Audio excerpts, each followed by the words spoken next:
Perfecto. Pues bienvenidos todos a un nuevo webinar de AyudaVets. Tenemos el placer de contar con Fernando, que aparte de ser compañero veterinario, tener un podcast veterinario súper chulo, ser veterinario en activo, tiene una empresa que se llama Nexomed, que es una plataforma especializada en recetas veterinarias. Y es el veterinario que conozco que más sabe del tema de la receta en toda España y viene aquí a ayudarnos y a darnos información sobre este tema. Muchísimas gracias, Fernando. Gracias a vosotros por invitarme. Bienvenido. Pues, bueno, cuando quieras. Pues venga, pues vamos al tema. Lo primero deciros que, pues eso, que muchas gracias por invitarme, gracias a AyudaVets, gracias a todos vosotros. Y gracias a los que estén en directo y a los que escuchen después, porque es un tema que sí, que a todos nos molesta, nos incordia y que no es el más bonito, ¿no? Todos preferimos estudiar sobre casos clínicos, sobre la especialidad que cada uno le gusta, pero es que tenemos que hacer bien nuestro trabajo y aquí hace falta enterarse bien, o por lo menos hacer por enterarse para no incurrir en errores que pueden ser muy graves, ¿no?, para nosotros. Tengo una pequeña presentación porque yo creo que si lo legislativo ya es arduo, si encima no te lo enseñan un poco y no es un poquito visual, pues ya no podemos morir, ¿no? Entonces, bueno, pues ahí os voy a presentar un poquito aquí la presentación.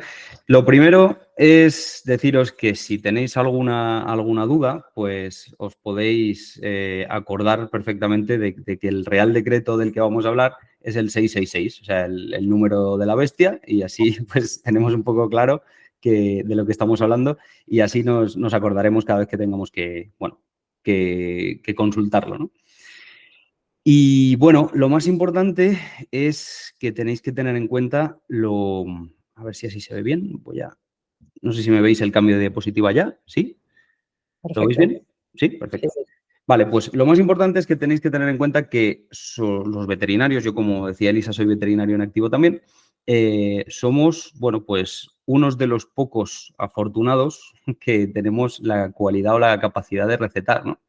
Entonces, hay que tomarse muy en serio el acto de recetar porque junto con los informes y junto con los certificados es lo que le da más valor a nuestra profesión. Y hacer una receta es algo que nos tenemos que tomar muy en serio, ¿no? Entonces, bueno, el acto de recetar tenéis que tomarlo muy en serio y ya veis, ahora vamos a ver en qué condiciones uno debe y puede recetar, ¿no? Los medicamentos, nosotros como prescriptores, los tenemos que prescribir según lo que llamamos los términos de autorización, de comercialización o de registro, ¿vale? No me meto, intento huir de los tecnicismos, pero es la forma en la que lo expresa el Real Decreto 666, ¿acordado? El número de la bestia, pues ahí lo podéis consultar. Fijaos, muy importante, las recetas veterinarias solo se expiden tras un examen clínico por el veterinario prescriptor. Y siempre tiene que estar correctamente justificado, registrado ya sea en nuestro programa de gestión, incluso en una libreta, me da igual, pero tenemos que tener registrada esa visita. Quiere decir que aquello de me paso por la clínica a ver si me dan lo que sea, eso tenemos que desterrarlo, porque eso le quita total valor a nuestra profesión. Y además es ilegal, ¿vale? Esto es importante. Se supone que una receta expedida sin un acto clínico antes es un acto ilegal y no deberíamos hacerlo. Ahora vamos a lo que nos puede pasar después, pero bueno, siguiendo con esto, solamente se puede exceptuar el examen clínico si estamos hablando de una enfermedad crónica que ya tenemos controlada, ¿vale? Si tenemos un cardiópata, ¿vale? Por ejemplo, y sabemos que tiene que estar tomando el famoso Fortecor durante, yo no sé mucho de cardiología, pero durante toda su vida, bueno, pues bien, ahí es un cliente nuestro, es un paciente nuestro, mejor dicho, y lo tenemos en el historial y, bueno, podemos hacer una receta sin ese examen clínico. En tratamientos preventivos, desparasitaciones que necesiten receta y como seguimiento de tratamientos previos. Eso también lo podemos hacer, pero siempre tiene que haber habido relativamente reciente un acto clínico o una consulta. Muy importante, ¿vale? Hay que tener en cuenta una cosa. Cuando nosotros hablamos de lo que se puede y lo que no se puede hacer, los veterinarios en general, he hablado con muchos y soy uno de ellos, en general tendemos a hacer rechazo. ¿Por qué alguien me tiene que decir cuándo puedo y cuándo no puedo hacerlo? Porque lo más importante es que tenéis que tener en cuenta que esto puede tener consecuencias legales. Y cuando tú tienes un paciente que todo va muy bien y tal, te pone una reseña muy buena en Google y lo que sea, pues perfecto, todo va bien. Pero cuando algo sale mal, que a todos nos ha salido algo mal, o simplemente las cosas están de salir mal, al final alguien te puede buscar las cosquillas. Entonces, las cosas hay que intentar hacerlas bien para protegernos nosotros mismos. Esto es lo más importante. Ojo con, ahora lo vamos a hablar, pero ojo con las recetas off-label, que esto es lo que os decía. Siempre los medicamentos se prescriben según los términos de la autorización de comercialización o registro. Es decir, luego hablaremos de eso, pero tenemos que tener en cuenta que los fármacos hay que utilizarlos como está previsto por la ley, ¿vale? Luego hablamos de las recetas off-label y de las recetas excepcionales, pero que eso os sonará a todos, pero vamos a especificar bien qué es cada cosa. Vamos a ver qué tipos de recetas hay. En resumen, hay 3. Si nos metemos en ganadería y tal, pero yo me estoy centrando en pequeños animales porque es lo que yo manejo y lo que creo que aquí nos interesa más. En general hay 3 tipos de recetas. Está la receta de dispensación, es decir, una receta que yo hago, que yo expido para que se dispense el medicamento en un centro autorizado o en una farmacia. Luego hablamos quién lo puede dispensar. Uno de no dispensación, que es aquella receta, porque fijaos, la ley prevé que las recetas de no dispensación son aquellas que se tienen que emitir para que tú puedas utilizar un fármaco que ya tienes en casa. Y parecerá una tontería, pero en teoría los tratamientos, como tienen que estar supervisados por un veterinario, aunque el propietario tenga, no sé, pues una caja de Cimalhex en casa, se supone que no deberías decirle, bueno, dale el Cimalhex que tienes en casa, sino que tendrías que pedir una receta de no dispensación para que el Cimalhex de casa lo siga utilizando, para hacerte responsable de ese tratamiento. Porque si no, no queda constancia de que tú le has recetado ese tratamiento, ¿no? Que eso es lo importante, aunque ya tenga las pastillas. Y luego están la receta contra botiquín. Ahí nos metemos luego hablaremos de los medicamentos cedidos, pero son recetas para el uso de medicamentos que están cedidos, y ahora hablamos de eso, de cedidos, por el centro veterinario, ¿vale? Muy importante. Decimos cedidos, parece que los veterinarios clínicos, sí lo entiendo, porque al final es una cuestión que todos tenemos en el día a día y ahora mismo bueno, hay 1000 razones por las que ceder es lo más cómodo, pero tenemos que tener en cuenta que cuando cedemos sin cumplir las condiciones de cesión, tampoco lo estamos haciendo bien. Luego vamos a esas condiciones de cesión. Luego tenemos en otra clasificación distinta, es decir, las recetas siempre son de dispensación, de no dispensación y contra botiquín, eso siempre. Pero luego tenemos también recetas que no son ordinarias, que son recetas excepcionales, y luego tenemos recetas de formulación magistral, que son un tipo de receta excepcional, y luego las recetas de estupefacientes, que vamos a decir que van por otro lado. Son un poco los 3 casos un poquito más raros. Luego hablamos de eso cuando hablemos de la cascada, pero las recetas excepcionales ya sabéis que son aquellas que se salen del circuito normal de medicamento veterinario para un paciente veterinario. Y luego está la formulación magistral, cuando no existe ni siquiera en medicina humana un fármaco que cumpla las condiciones y queremos que nos lo formulen. Y luego ya están los estupefacientes, que en principio son para uso interno siempre. Y como son fármacos que se compran en el centro hospitalario o centro clínico, pues tienen que tener una hoja de pedido especial. Aunque eso es meterse un poco en otro jardín, así que en principio solo lo nombro y si alguien tiene más dudas, encantado de responder. Fijaos, hacer una receta no es fácil. No es fácil porque, bueno, tengo 3 páginas de lo que tiene que incluir una receta. Y voy muy rápido. La receta tiene que tener un código, un número identificativo. Tenemos que especificar, como os decía antes, si se trata de una receta de dispensación, de no dispensación, es decir, para lo que tenemos en casa usarlo, o cesión de botiquín veterinario. Tenemos que poner todos los datos del responsable de los animales. La ley pone código REGA, pero si no tenemos código REGA, que esto es de las explotaciones ganaderas, tenemos que incluir la identificación del animal, que lo pone en el apartado F. El nombre de la especie. Yo trabajo mucho con animales exóticos. No me vale con poner ave, tendría que poner el nombre de la especie concreta, ¿no? Tendríamos que poner el número de animales a los que nos referimos. En nuestro caso, en general, es un animal, pero bueno, pueden venir animales en pequeños grupitos, como por ejemplo una camada o cualquier otra cosa, ¿no? La fecha de emisión, el nombre y los datos de contacto del veterinario, una firma que puede ser manuscrita o puede ser digital, Luego, el nombre del medicamento, acordaos, no podemos recetar en genérico, esto es muy importante, yo creo que ya lo hemos hablado muchas veces y sí creo que es de dominio público, pero ojo porque no deberíamos o no estaría previsto que recetáramos fármacos en principio activo, sino que tendremos que recetar fármacos con su nombre comercial y luego tenemos que especificar también el principio activo. Y muy importante, tenemos que poner el nombre comercial, pero además tenemos que especificar el formato concreto que queremos, ¿no? Pongo el clásico ejemplo, nombro marcas, espero que a nadie le parezca mal, pero bueno, por ejemplo, el Metacam. Yo como hago animales exóticos, algunos se mete conmigo porque utilizo mucho el Metacam. Bueno, vale, Meloxicam, todos lo usamos mucho, ¿no? Venga, pues Metacam, no vale con poner Metacam, tengo que poner Metacam 1,5 miligramos mililitro, 32 mililitros, por ejemplo, ¿vale? Ese es el formato. Y bueno, para que la receta sea correcta, debería ser así, ¿no? Y luego además tendríamos que poner la indicación por la que se prescribe o el diagnóstico, ¿no? Por decirlo así. Si tenemos un diagnóstico, hay que ponerlo. Y si no tenemos todavía un diagnóstico, una indicación lo más aproximada posible para que sepamos para qué dolencia estamos utilizando el fármaco y el tratamiento. Además, luego hablamos de declaración, pero tiene que aparecer un escrito con el que vamos a decir que se reconoce que se está trabajando con la forma de trabajar con los antibióticos, que luego lo hablamos, que nos sugiere o que nos manda, ¿no? el Parlamento Europeo, que eso lo hablamos después porque es un poco más largo. Como os decía antes, forma farmacéutica y concentración, es decir, tenemos que decir jarabe, suspensión oral, cápsulas, comprimidos, lo que sea, ¿vale? Número de formato, número de botes, de cajas o lo que sea, la posología, el tiempo de espera, que en principio en nuestro caso es igual a 0 porque nadie va a consumir alimentos de nuestros animales en principio. Luego un plazo de validez, que depende de ciertas cosas que ahora os diré, y luego cualquier advertencia extra, ¿no?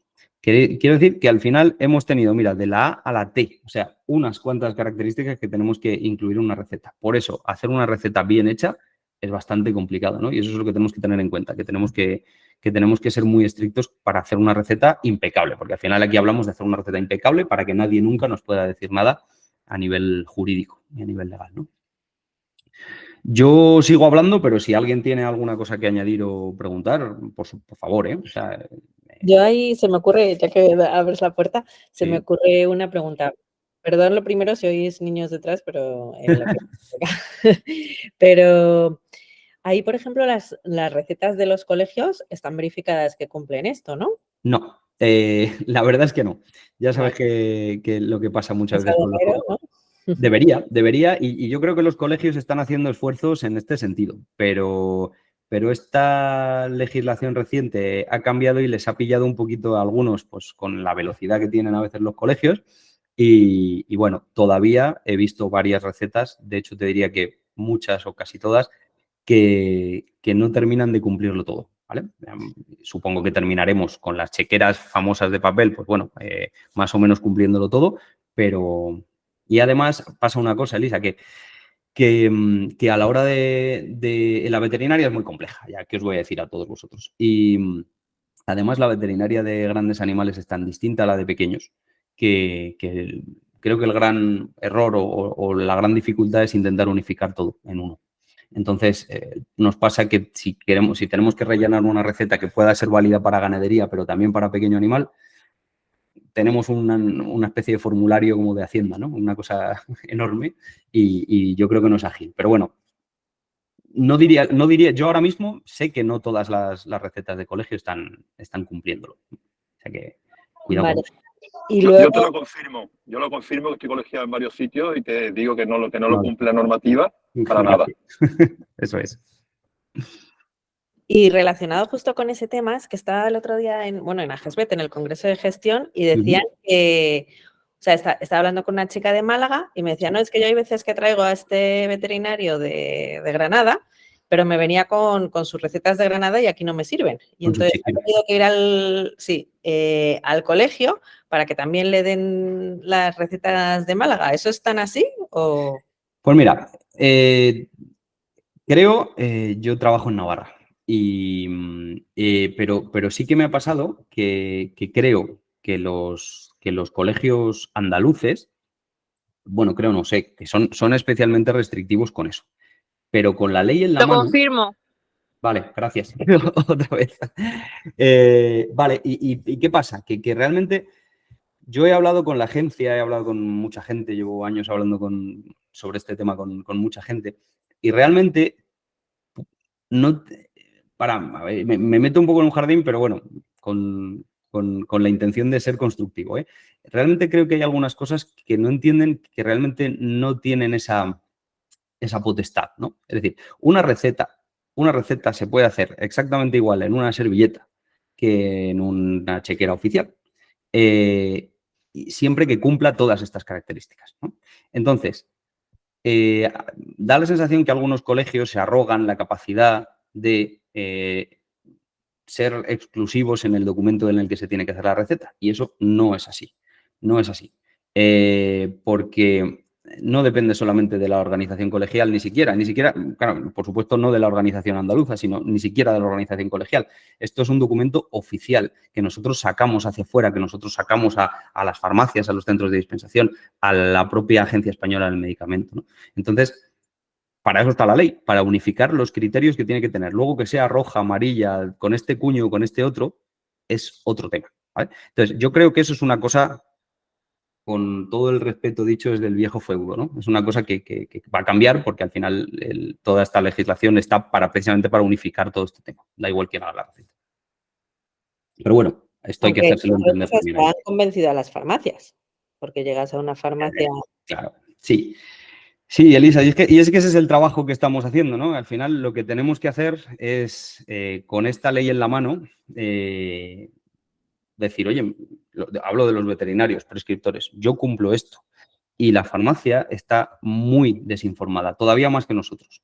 Para que os hagáis una idea, las farmacias, que me consta que hay gente que está trabajando en hacer las cosas cada vez mejor, pero bueno, realmente todavía casi tratan la receta veterinaria como, bueno, una receta privada, a ver si no, bueno, que sí que es una receta privada, es verdad, pero no se trata exactamente igual. La receta de medicamento veterinario tiene otro recorrido legal para ellos, ¿no? Pero bueno, voy a ver si, como no recibo muchas, pues voy a ver si saco esta venta adelante y poco más, ¿no? Repito que sé que hay gente que lo está intentando hacer bien, pero todavía falta muchísima concienciación. Es que nos tenemos que hacer ver los veterinarios y nuestros pacientes, ¿no? Tienen que tener la garantía de que pueden acceder a los tratamientos que nosotros les vamos a prescribir. Eso queda trabajo por hacer, pero el camino es este, porque es que está legislado. O sea, no hay duda. Gracias. Vale, pues seguimos. Fijaos, la información que debe incluir, como os decía, pues fijaos, 3 páginas de información que debe incluir la receta. Que bueno, ya os digo que está en el Real Decreto y lo tenéis todos, pero bueno, que es que hay que pensárselo bien antes de intentar rellenar una receta y hacerlo con toda la dedicación y el mimo del mundo. La validez de una receta, en principio, es de un mes, ¿vale? Letra titulares, una receta normal, ordinaria, ¿vale? Dura un mes, ¿vale? Un mes de validez. Es decir, se puede dispensar el medicamento que tú recetas durante un mes, pero desde la última cambio de legislación, solo tenemos 5 días en el caso de que los tratamientos cuenten con un medicamento que contenga antibióticos, cuyo principio activo principal o secundario sea un antimicrobiano, ¿vale? Podemos hacer que la receta se estire en el caso de tratamientos periódicos o crónicos a 3 meses, pero, como pone por aquí, ni antibióticos, porque claro, serían 5 días, ni estupefacientes, ni gases medicinales, ni autovacunas, cosas que utilizamos menos, así que no os preocupéis. Y tampoco fórmulas magistrales, que eso sí que lo podemos utilizar más. Y luego, en el caso de tratamientos preventivos, en nuestros animales que no son de producción, bueno, también pueden durar 6 meses, pero aquí estamos hablando del típico, pues oye, Bravecto, no sé qué, vale, cualquier fármaco que sea un tratamiento preventivo antiparasitario, por ejemplo. Pero tened en cuenta que siempre que prescribamos un antibiótico, y aquí nos vamos a poner muy serios porque por ahí van todos los tiros, ¿no? El principal esfuerzo de la administración va a ser en controlar esto, siempre van a ser 5 días. El resto, un mes. Pero ojo, caemos en un error bastante común, que igual ni si os ha ocurrido, pero yo que llevo viendo este tema bastante tiempo, a veces caigo, no porque el tratamiento crónico, no porque la receta dure 3 meses, se puede dispensar más de una vez, ¿vale? Es decir, si tú dices, volvemos al Fortecor, ¿vale? Típico ejemplo. Tengo un perro que tiene que estar tomando Fortecor durante, bueno, vamos a poner 3 meses, aunque será mucho más, ¿vale? Y se funde una caja al mes el hombre, bueno, pues venga, un Fortecor. Bueno, no, te voy a hacer una receta de un Fortecor que dure 3 meses. No, porque te lo van a poder dispensar una vez. Tendrás que hacer 3 recetas de un Fortecor, si quiere que lo compre de uno en uno, que dure 3 meses, pero tendrán que ser 3 recetas, porque cada receta lleva implícita una dispensación, ¿vale? Otra cosa importante, que no pone aquí, pero que se me ocurre ahora, es que en algunas ocasiones he recibido, bueno, incluso de colegios de farmacéuticos, el error conceptual de que la receta solo puede ser un medicamento por receta. Esto no es verdad tampoco. El medicamento, mejor dicho, la receta, lo que engloba es un tratamiento para un animal o grupo de animales, ¿vale? Si tú estás tratando 2 cosas distintas, incluso en el mismo animal, tienes que hacer 2 recetas por separado. Pero si tú estás poniendo, venga, un antibiótico y un antiinflamatorio, bueno, pues eso sí que puede ir en la misma receta porque estás tratando la misma dolencia. Tened en cuenta que vosotros tenéis que poner, en teoría, os acordáis, un diagnóstico, ¿no? Entonces, con ese diagnóstico quizá necesites más fármacos que uno, ¿no? Entonces, esa vieja creencia de algunos farmacéuticos de que es que cada receta es un medicamento, tampoco es cierta. Es que cada receta es un tratamiento, ¿vale? Si diferenciamos tratamientos, tenemos que hacer 2 recetas, ¿vale? Más cosas y lo mismo, ¿eh? Si a alguien le surge alguna pregunta ahora, hablamos, encantados. Antibióticos. Aquí está, como os digo, la madre del cordero y el mayor esfuerzo. Ya sabéis que la resistencia a antibióticos, yo desde luego, no sé si a vosotros también os pasa, pero yo cada vez veo en los antibiogramas, cada vez veo más barbaridades. Cada vez veo más orejas con unos oídos, con unas bacterias que dan escalofríos, cistitis terribles. Yo que trabajo mucho con exóticos, los abscesos de los conejos, vamos, me pongo a correr en la otra dirección porque tenemos muchísimas resistencias. Y esto lo dice la OMS y lo vemos nosotros día a día y la verdad es que, siendo honesto, es que es un rollo para nosotros, pero es cierto que tenemos que hacer algo con esto. Los antibióticos, como digo, las recetas de antibióticos solo pueden durar 5 días, solo tienen 5 días de validez. Y además, nosotros, y cada vez más seguramente, vamos a tener restringidos ciertos antibióticos. Ahora mismo, la Agencia Española del Medicamento, también la Agencia Europea y el PRAN, lo que se llama el Plan Nacional de Resistencia a Antibióticos, lo ha dividido en 5, bueno, mejor, más bien 4, pero bueno, 4 y luego tenemos el cajón desastre, ¿no? Pero bueno, vamos a decir 4. 4 categorías de antibióticos. A, B, C, D, ¿vale? El A no lo vamos a usar. El grupo B, uso restringido. El grupo C, usar con cautela. Y el grupo D, usar con prudencia, porque todos hay que usarlos con prudencia, pero eso sí que nos dejan usarlos, ¿vale? Esto evoluciona a que vamos a tener que presentar o por lo menos guardar una copia del antibiograma para recetar un antibiótico casi seguro. No sé con qué velocidad, pero esto va a llegar, estoy convencido. Porque bueno, la preocupación es grande y se han hecho barbaridades, no solo en veterinaria, sino en medicina en general. Se han hecho barbaridades con los antibióticos. Os he dejado aquí un link, pero vamos, la verdad es que poniendo la página de resistencia a antibióticos del PRAN, pues tenéis ahí hay un desplegable con los antibióticos que son de cada categoría. Deberíamos conocerlos y deberíamos ir con cierta tranquilidad con los del grupo D, y hablo a nivel legal, a nivel sanitario, pues por supuesto muy concienciados, pero a nivel legal deberíamos ir con cierta tranquilidad con el grupo D, pero a medida que vamos subiendo tenemos que tener mucho cuidado porque, bueno, quizá algún día empiecen a reclamarnos responsabilidad. Y luego me paso a siguiente punto. Ya hemos hablado de qué es hacer una receta, vamos a decir, cómo de importante es el acto de recetar.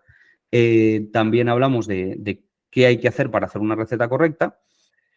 Y ahora vuelvo a lo mismo. He hablado con mucha gente, que me dice, oye, pues es que yo en mi negocio hablemos claramente, la venta de medicamentos es un ingreso, bueno, importante y voy a hacer lo que sea para seguir vendiendo. Bueno, vale, perfecto.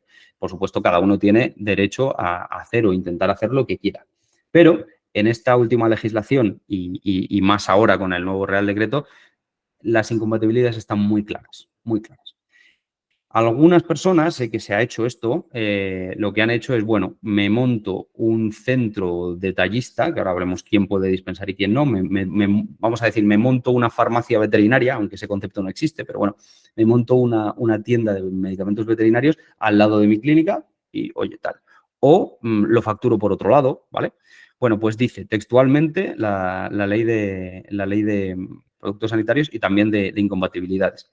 Dice que el ejercicio, artículo 1, ojo, que no lo deja para el final, el ejercicio clínico de la medicina, odontología, de la veterinaria, así como otras profesiones sanitarias, como facultad para prescribir, será incompatible con cualquier clase de interés económico directo derivado de la fabricación, elaboración, distribución, intermediación, comercialización de medicamentos y productos sanitarios. Y además, lo mismo, es incompatible con el desempeño de actividad profesional con la titularidad de oficinas de farmacia, ¿vale? O sea, no puede ser el que receta y el que vende. Yo lo veo lógico, ¿vale? Pero bueno, yo entiendo todos los puntos, pero entiendo que a nivel legislativo dice, bueno, no me puedes recetar lo que me vas a vender porque, bueno, quizá puede llegar a haber un conflicto de intereses. Yo sé que todos somos muy profesionales, que eso no se nos pasaría por la cabeza, pero bueno, podría ser que alguien estuviera tentado de tener un conflicto de intereses ahí, ¿no? Tampoco, aunque no lo pone aquí estrictamente, pero también se pone por algunos sitios, la ley de compatibilidades dice que no puedes tener una relación comercial indirecta, ¿vale? No puedes tener tú una clínica y un centro al lado de la clínica que lo tenga tu mujer, tu amigo o tu cuñado, ¿no? Eso en teoría tampoco debería ser. Además, cuando he hablado con las farmacias, siempre nos decían, cuando hagamos una receta, mucho cuidado con lo que se llama dirigismo. Porque claro, nosotros estamos hablando de nuestra legislación, pero luego están las otras legislaciones. El dirigismo es aquello que nosotros hacemos cuando decimos, bueno, toma esta receta, vete a esta farmacia, ¿vale? Bueno, si lo hacemos en petit comité, si lo hacemos en privado, si nadie se entera, bueno, pues bueno, vale. Pero cuando lo empecemos a hacer a gran escala, ahora tienes que salir de esta tienda, de esta clínica o de este hospital veterinario y pasarte al mostrador de al lado a comprar lo que te he recetado. Eso es abiertamente ilegal, ¿vale? Más prohibiciones, para que lo sepáis y no os metáis en líos, a no ser que vosotros queráis meteros en líos, tiene lo que os decía, no se puede prescribir sin que el veterinario prescriptor haya efectuado un examen clínico o una evaluación adecuada del paciente. Lo hemos dicho al principio, salvo en los casos que habíamos salvado, ¿no? Al principio del todo. Luego, ojo, no se puede. Hubo mucha lucha en su momento, sobre todo en ganadería, con lo que se llamaban recetas inversas. La receta inversa era aquello que hacía un dispensador. Había dispensadores, no diré nombres por supuesto, que decían, bueno, ¿qué quieres? ¿Qué necesitas? Un antibiótico. Venga, pues toma y toma la receta. ¿Vale? Es decir, recetas, porque tenían un veterinario a sueldo o ellos mismos, bueno, pues tenían un veterinario en plantilla, ¿no? La receta inversa es eso. La receta inversa es una receta hecha a posteriori o para justificar una dispensación hecha previamente o en el mismo momento, ¿vale? No puede ser así, no puedes hacerlo por supuesto así. La venta a distancia está prohibida. Es decir, no se pueden vender medicamentos sujetos a prescripción online. Y os tengo que decir que la venta a distancia de medicamentos, de fármacos que se consideran medicamentos, aunque no estén sujetos a prescripción, tampoco es fácil. Es decir, ¿se puede hacer? Sí. Hay unas pocas farmacias en toda España, unas pocas, a veces hay alguna más, pero que está autorizada a vender medicamentos a distancia aunque sean sin prescripción. Pero con prescripción, ninguna, ¿vale? Ninguna. Entonces, eso es una cosa que directamente no se puede hacer. La dispensación al público de medicamentos que son de administración exclusiva al veterinario. Hombre, entonces decimos, hombre, claro, no, ¿cómo voy a hacer eso? Pero, ¿os parece tanta locura o no habéis visto alguna vez? Yo lo he visto. No, yo es que soy veterinario. ¿vale? El cliente, ¿no? El tutor. Soy veterinario o soy enfermera o lo que sea y mi perro es muy mayor, mi perro no puede salir de casa, dame la vacuna y se la pongo yo. O dame el Buprex y se lo pongo yo. O lo que sea. Dame el Cerenia inyectable y se lo pongo yo, ¿no? No se puede, ¿vale? Imposible. Eso está prohibidísimo. Luego, los incentivos, amigos, porque es que está claro, todos hemos oído hablar o los hemos tenido cerca, lo que son los rápeles, ¿no? Si nosotros o alguien nos ofrece un incentivo por sacar, prescribir o vender, en el caso del que venda, del que pueda dispensar algún tipo de fármaco, estamos incurriendo también en una prohibición expresa. Eso no se puede hacer, ¿vale? Ni nos lo pueden hacer, ni lo podemos en principio aceptar. Sé que se hace, pero es una cosa a extinguir. O sea, yo creo que los que estamos aquí somos veterinarios un poco modernos, mirando hacia adelante, y ya sé que hay cosas que se hacen, pero hay cosas que, como pone aquí, lo tenéis que hacer. Si lo hacéis, tenéis que asumir los riesgos que implican, ¿no? Luego, dispensación de medicamentos. Esto es otra cosa. Nosotros no somos farmacias, ¿vale? Ni somos centros detallistas autorizados. Somos prescriptores. Bueno, yo en mi clínica cedo medicamentos. Vale, perfecto. Pero lo que nunca podrías hacer es que te llegue alguien, y yo esto lo he visto en mi propio hospital, y oye, es que mi veterinario me ha dicho que me tome, que este perrito tiene que tomar un Marbocil, pero es que no tiene. ¿Me lo vendes tú? Bueno, tienes atrás 10 cajas de Marbocil y tienes una especie de receta o una receta de un colega. Bueno, se lo vendo, ¿no?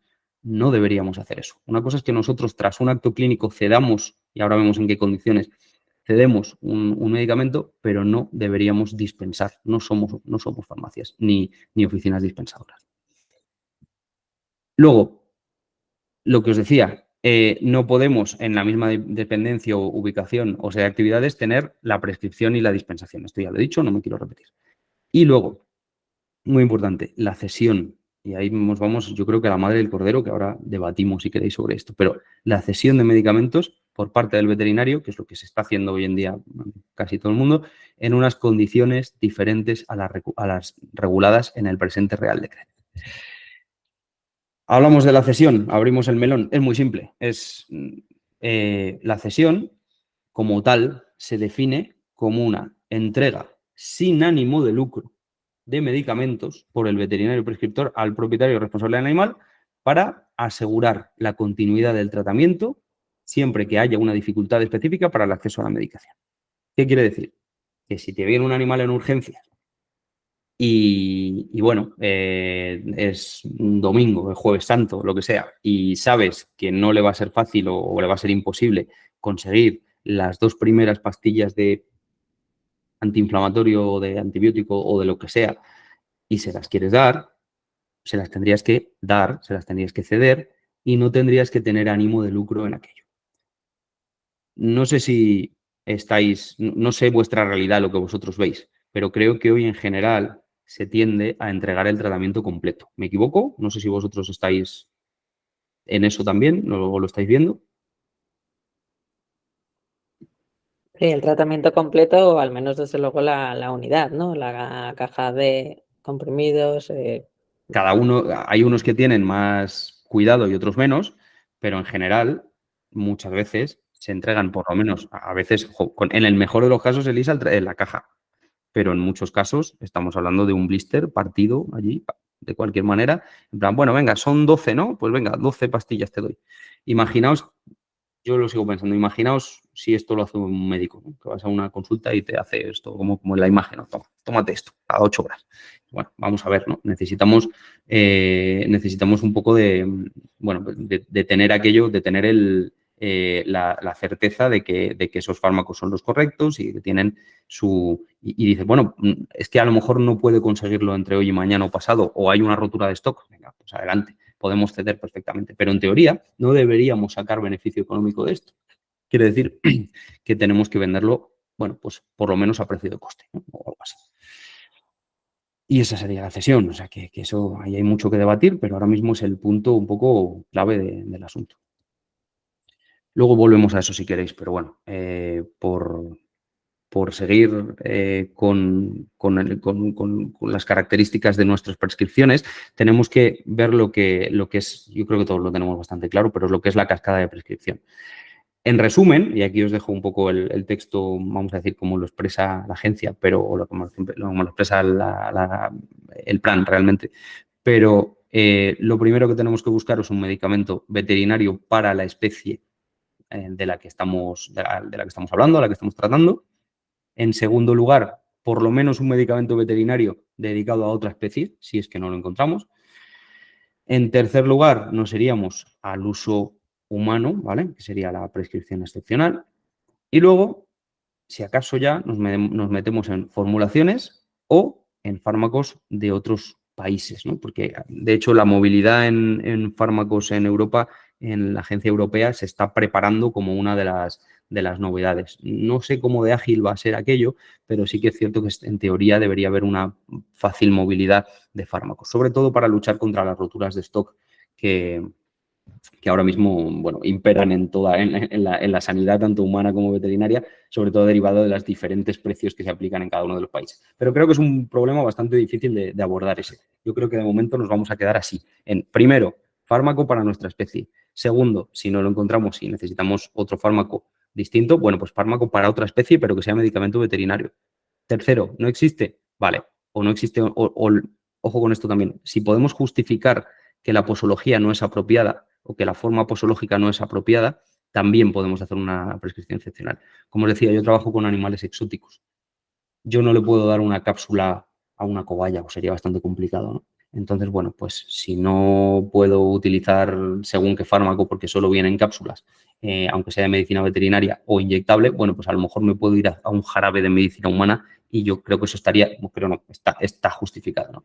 Pero cuidado, otra cosa que hacemos los veterinarios, que a veces somos un poco tontos. No me gusta latigarme como profesión, pero es verdad que creo que estamos de acuerdo todos en que a veces somos un poco pardillos. A veces para ayudarle al tutor, bueno, pues venga, te receto esto que es más baratillo y tal. Bueno, pues es que no podemos arreglar el mundo nosotros. Nos da pena el señor o la señora que trae su animal y que a lo mejor va justo y tal, pero no le vamos a aliviar la factura de la farmacia también, ¿no? O sea, nosotros ya hacemos bastante, ya metemos bastante tripa con nuestras facturas, ¿no? Entonces, ojo con eso porque es lo que os digo, nos podemos meter en un problema legal que no nos merecemos. No nos merecemos y que nos puede meter en líos importantes. No me meto en las posibles sanciones, pero son de 5 cifras muchas veces, ¿eh? O sea, que son gordas. Porque además, como os decía, tanto la prescripción excepcional como la off-label, y ahora os digo lo que es la off-label, es responsabilidad del prescriptor. O sea, si algo sale mal con una prescripción excepcional, es culpa tuya, mía, del prescriptor. Si una prescripción off-label es algo parecido a una excepcional, pero un poquito, tiene un concepto un poco distinto, que es que la prescripción, vamos a decir que se aplica el tratamiento en unas condiciones que no son las contempladas por el fabricante, ¿vale? Es decir, en teoría, cambiar la dosis sugerida o la dosis de la ficha técnica o del prospecto ya es una prescripción off-label. Algunos de estos sonará a chino, pero a mí me pasa. Medicaciones inyectables por vía oral es una prescripción off-label, ¿no? Por ejemplo, dices, oye, pues esta cobaya, lo que os decía, no hay jarabes y solo tengo un medicamento inyectable y es tan poquito, o este pajarito que pesa tan poco, le tengo que meter una medicación inyectable, pero se la tengo que meter por vía oral. Responsabilidad tuya. Si algo sale mal, en teoría, no estamos en una sociedad todavía demasiado judicializada, pero cuando empieza a moverse dinero, seguramente habrá alguien listo que diga, vale, pues ahora vamos a intentar sacarle el higadillo a este veterinario que con la mejor intención del mundo, pero nos ha hecho aquí una receta ilegal, ¿no? Entonces, cuidado con eso, que la responsabilidad es vuestra. A la hora de dispensar, acordaos, hay 3 posibilidades y es muy sencillo. Tenemos empezamos por las oficinas de farmacia, que van a dispensar los medicamentos veterinarios, las fórmulas magistrales, los medicamentos de uso humano que aparezcan en prescripción excepcional y los estupefacientes que tienen que ir directamente, los van a dispensar a los centros hospitalarios o a los centros clínicos, ¿vale? Luego están los comerciales detallistas, que son las tiendas que tienen una autorización expresa, que tampoco es fácil de obtener, para vender medicamentos veterinarios. Tienen que tener un farmacéutico en plantilla, ciertas cosas. Vale, pues pueden vender los medicamentos veterinarios. Por supuesto, ni las fórmulas ni los medicamentos humanos. Y luego están las entidades o agrupaciones ganaderas, que es verdad que no nos tocan demasiado, pero bueno, sí que es verdad que a veces colateralmente aprovechan y venden algún fármaco para nuestros animales pequeños, pero bueno, también están ahí. Aunque en teoría deberían vender los medicamentos veterinarios autorizados solamente a aquellos miembros que están integrados en sus agrupaciones, ¿no? Pero bueno, bien, son un poco, para nosotros esos son un poco anecdóticos. Pero es que no hay más. O sea, estas son los tres puntos en los que se puede dispensar el medicamento, ¿vale? Como lo nuestro no es la dispensación, no me meto en más detalles, pero si alguien quiere más detalles, creo que más o menos me lo sé y puedo aclarar alguna duda, ¿vale?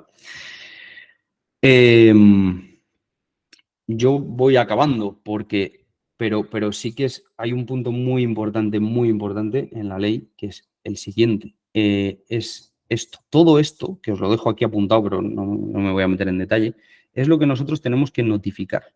Es decir, no solamente tenemos que hacer bien las recetas, sino que tenemos que notificarlas sobre todo las que tienen que ver con antibióticos, las tenemos que notificar a Presvet. Digo Presvet, pero a ver si no me equivoco, Cantabria, Andalucía, Cataluña, me parece que son esos, tienen un sistema propio de notificación. Pero en el fondo, todos, cada vez que recetamos un medicamento y sobre todo un antibiótico, tenemos que mandar un parte a esta administración, ¿no? A esta parte de la administración, para que ellos tengan constancia de qué se ha recetado y quién y dónde. Por eso digo que el control, sobre todo de los antibióticos, va a ser un poquito asfixiante. Y ahora mismo, pues todavía esto no ha entrado en vigor del todo, entra en enero, se dio una prórroga y entra en enero del 25, y veremos con qué agilidad Presvet, que de momento no lo veo muy ágil, está trabajando esa forma de recibir esas notificaciones. Pero bueno, esto es una cosa que vamos a tener que hacer ya. Y ya lo hacen los veterinarios de abasto, de grandes animales, pero a nosotros nos va a tocar enseguida. O sea que más nos vale ser ordenados con la receta. A todo esto, además, nosotros tenemos que guardar, si no me equivoco, y aquí lo hablo de memoria, pero me parece que son 5 años las recetas que nosotros hacemos, la codificación, tenemos que guardar las copias, en fin, mucho tema. Y luego... Perdona que te interrumpa, también hay que guardar un registro de entradas y salidas, ¿no? Sí. Lo que pasa es que eso se sale, hay mucho que hablar en esto, pero se sale un poquito del tema receta y he decidido dejarlo un poco fuera. Ese es más el tema del botiquín. Pero, claro, el registro de entradas y salidas es porque nosotros somos custodios de ciertos fármacos, los que sean de uso hospitalario y los que sean, entre comillas, de botiquín para cesión, que no deberían ser tantos, son solamente los que, acordaos, los que te doy estas 3 pastillas porque no las vas a poder conseguir hasta el lunes. En principio es eso, pero todo eso tiene que estar registrado. Y, de hecho, hay un concepto en el que tenemos que estar muy listos aquí, porque... Por un lado, la legislación es verdad que contempla el hecho de que nosotros no tengamos que hacer receta cuando la cesión es contra botiquín, pero por otro lado nosotros tenemos que declarar esta salida y la tenemos que declarar como una receta. Es decir, nos piden lo mismo, ahí me he explicado un poco mal, nos piden lo mismo tanto si hacemos una receta contra botiquín como si simplemente cedemos sin que hagamos una receta. Es decir, que al final, y traduciendo todo este galimatías, tenemos que hacer una receta, porque tenemos que notificarlo y porque tenemos que tener, como tú dices, un registro. Y además en el registro tiene que haber los mismos campos que en una receta. Hay alguno que dice, no, pero a mí me pone en la ley, y es verdad que lo pone, que con que esté registrado en el historial del animal ya es suficiente. Bueno, sí, pero es que en el registro del historial del animal tiene que poner exactamente todos los datos, incluida la firma, incluido todo bueno, pues el formato del medicamento, todo, lo que os he dicho al principio, tiene que estar incluido. Entonces, al final, creo que es más fácil, entre comillas, hacer una receta y luego comunicarla a Presvet y ya está. Y con eso, pero bueno, bien. Eso es una cosa que creo que vendrá en el futuro, pero lo más importante, a Presvet le tenemos que, a Presvet y a cada uno en su comunidad al que toque, le tenemos que notificar todo esto desde enero. O sea, que es una cosa que... Disculpa, Fernando. Dime. Disculpa, porque ya sé que has dicho que no vas a entrar en el tema de las sanciones. Sí me gustaría saber, ¿la sanción es por una inspección rutinaria, es por una denuncia o por qué puede venir? Bueno, la sanción, como siempre, no pasa hasta que pasa, ¿no? Entonces, yo creo que las inspecciones llegarán y, bueno, de momento las ha habido y ya ha habido sanciones, pero lo más importante es que ya las autoridades tienen la capacidad jurídica de sancionar porque ya todo esto está en firme, ¿no? Puede venir por inspecciones rutinarias, pero a mí, bueno, o sea, punto, o sea, ahí puede venir, pero además, a mí personalmente como clínico, me da miedo, sobre todo, el propietario, vamos a decir tutor, que ahora lo decimos tutor, rebotado. La persona que no quiere pagar no sé qué y que le diga a un abogado, oye, vamos a sacar todo lo posible de aquí. Y entonces nos pongan a hurgar. Y ahí es donde creo que podemos caer más de uno. Y luego hay otra cosa. Creo que estamos todos de acuerdo en que los seguros están aquí. Están llegando, si no han llegado ya. Yo los veo cada vez más. Bueno, pues cuando hay grandes aseguradoras y cuando hay dinero por ahí, yo creo que todo esto, al final lo que tenemos que hacer es trabajar pulcramente. Y bueno, creo que van a venir tanto por inspección, con un afán quizá recaudatorio, no lo sé, o simplemente para poner al día esta legislación y aplicarla de una vez por todas, o bien por denuncias directamente. Yo creo que esto es una teoría, pero pueden venir por los dos lados. Muchas gracias. A ti. Yo, en teoría, y ahora hablamos de lo que queráis, porque ya veis que es un tema que a mí es un tema que al principio es feo, pero si te metes, bueno, yo creo que como todo por dentro es interesante, ¿no? Yo, a partir de aquí, esto, como os digo, es lo que hay que mandar a la administración. Yo solo quiero recordar que nosotros como profesión, los veterinarios, estamos siempre hablando de que nos tienen que tener en cuenta, de que somos importantes, de que joder, estamos ahí siempre con ese pequeño complejo de inferioridad. Con razón, ¿eh? Yo creo que al final no estamos suficientemente valorados en muchos sentidos. Pero eso yo lo veo incompatible con algunas cosas que hacemos a veces o que hacíamos. Yo quiero pensar que vamos en otra dirección ya. Entonces, bueno, pues lo que hay que hacer aquí yo creo que es predicar con el ejemplo y decir, oye, nosotros vamos a hacer las cosas muy bien. Creo que nuestro negocio y nuestra viabilidad no está en hacer las cosas de una manera, rápida y un poco chapucilla, si se me permite, sino en hacer las cosas pulcramente, perfectamente y que nadie nos pueda decir nada y además hacer nuestro trabajo muy bien, que es lo que sabemos hacer. Entonces, bueno, pues en eso llevo mi quijotesca acción desde hace ya unos años. Así que nada, no sé si queréis, yo dejo de compartir ya y no sé si queréis hablar de cualquiera de los puntos y si puedo ayudar en alguna duda, pues encantado de la vida. ¿Puedes comentar un poco, ya que tienes Nexomed, o sea, y nosotros abogamos, ya sabes, siempre por la digitalización y la tecnología y la innovación, ¿cómo de fácil es el emitir una receta electrónica y por qué no se usa más? Bueno, para mí hay que tener 3 cosas en cuenta. Emitir una receta electrónica puede ser tan fácil como emitir una receta en papel, incluso más rápido, ¿vale? Pues al final con un generador de texto, con una plantilla, no es complicado. Lo verdaderamente difícil es que eso sirva para algo. Ahora mismo existen varias plataformas, incluso oficiales, y me vuelvo a meter, bueno, lo digo ya, eso de que sean oficiales es como lo que hablábamos antes de comunidades que se arrogaban un papel de oficialidad. Bueno, oficial es todo lo que cumpla la ley, ¿vale? O sea que no tiene más, pero bueno. Vamos a decir, desarrolladas con dinero público, eso sí, bueno, que se quedan en se hacen, bueno, pues sí, firma electrónica, no sé qué, todo muy bonito, pero es un papel. Y con ese papel te vas a la farmacia y en la farmacia se queda, ahí se queda la cosa. Yo estoy trabajando en la conexión. Al final creo que es lo más importante. Y todos estos marrones que tenemos que hacer para hacer una receta bien, creo que ahora que todos trabajamos con programas de gestión y cada vez más sofisticados, tenemos que valernos de eso. Entonces, hacer una receta electrónica con una plataforma oficial no es fácil, es tediosete.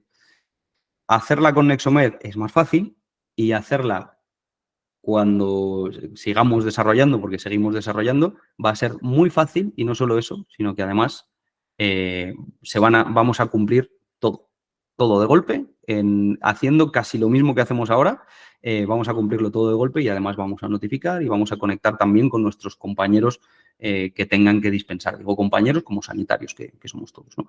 Entonces, bueno, creo que al final, igual que yo ya no me voy a la taquilla del aeropuerto a comprar un billete de avión, pues no tiene sentido que me saque una chequera del colegio que tengo que ir a comprar, que me cobran y que no sé qué, ya no porque me cobren, sino porque me la tiene que dar la persona de ventanilla y tal, y lo rellene. Oye, no, ¿cómo es el chip? A ver, que lo copio. Que me tenga que copiar, que me tenga que dar una copia de calco del talonario. Estaréis de acuerdo conmigo que eso es totalmente anacrónico y que si ahora podemos sacar toda esa información y distribuirla, esto para el que tiene que dispensar, esto para el que tiene que notificar, joder, es que lo vamos a hacer rapidísimo. Y encima vamos a tener un registro impecable de tiempo y forma. O sea, yo creo que el futuro impepinablemente va por ahí, porque si no es que no lo vamos a poder hacer bien, no es que no lo queramos, es que no vamos a poder. ¿Y las recetas que emiten los softwares de gestión? Bien, pasa un poco parecido. Las recetas que emiten los softwares de gestión, por lo que yo he visto en general, y habrá alguno que yo no controle tanto, pero en general carecen de firma electrónica correcta. Y lo más importante, son un papel, ¿vale? Es verdad que los software de gestión, bueno, los grupos dirán, los grupos o vamos, a las propias clínicas dirán, bueno, yo he cumplido, yo he sacado un papel correcto, vale. Pero ¿de verdad te estás guardando una copia de cada papel? En el programa de gestión te guardas un registro, pero ese registro es un registro inteligente que luego pueda hacer una declaración por cada veterinario con los antibióticos que has utilizado. ¿Esos fármacos son un cuadro de texto escrito o son realmente un ítem con una identidad que luego tú puedes identificar y ordenar? El que lo haga perfecto, maravilloso. Pero creo que la inmensa mayoría ahora mismo no estamos todavía llegando a ese punto. Y ese es el futuro inmediato, porque nosotros esto nos tenemos que poner... O sea, en teoría, el 1 de enero nosotros tenemos que empezar a presentar informes de todo lo que estamos prescribiendo. Y además, en teoría, no deberíamos... No, es que yo estoy cediendo, entonces eso ya está registrado en la historia. Yo soy veterinario clínico. Yo no pongo cedo, hago una receta de cesión de 15 cimalhexes de 30 y no me acuerdo ya de 30 en formato tal, no sé qué, no sé cuánto. Yo no lo estoy haciendo y creo que nadie en su sano juicio ahora mismo lo esté haciendo, más que nada porque seguramente no tenga tiempo y estará pensando en, joder, y encima no puedo sacar lucro de esto porque en teoría lo tengo que regalar, ¿no? O por lo menos darlo a precio de coste. Creo que al final los programas de gestión van por un camino de cumplir, como es lógico, pero les va a faltar un pasito más de desarrollo. Y bueno, pues en eso estamos, a ver si podemos ayudar en eso. Porque siempre nos pasa esto, cada vez se pone todo más complicado, ¿no? Sí, es verdad. Y es cierto que hay algunas cosas que dices, joder, en el fondo tiene razón la ley. Otras dices, joder, qué complicado, que siempre nos toque a nosotros notificar, prescribir correctamente, todo nos toca a nosotros. Aunque es verdad que si miras desde la otra óptica, a los otros también les toca hacer bastantes cosas. Sí. Lo mismo que nosotros tenemos que notificar las prescripciones, los otros tienen que notificar las dispensaciones. Lo que pasa es que, como es lógico, cada uno ve su problema, ¿no? Pero, fíjate, yo soy optimista y creo que la profesionalización en este tipo de cosas nos va a traer, en lugar de ir más a trompicones, pues vamos a poder darle valor a nuestro trabajo. y habrá gente que, bueno, lo pague y habrá gente que no, pero habrá una pequeña criba y los que lo hagamos bien viviremos mejor. Los que lo hagan mal pues tienen que buscarse otro trabajo o reciclarse. Eso es lo que creo. Pero al final esto es muy importante porque, como os digo, un solo tutor enfadado porque su perra se ha muerto en una cirugía de piómetra, ¿vale? Por ejemplo, cosa que puede pasar incluso que no es culpa tuya y que no te puede meter mano por una mala praxis porque no puede, porque no tiene tal, y lo pone en manos de un abogado, cualquiera que dice, venga, vamos a ver qué sacamos de aquí.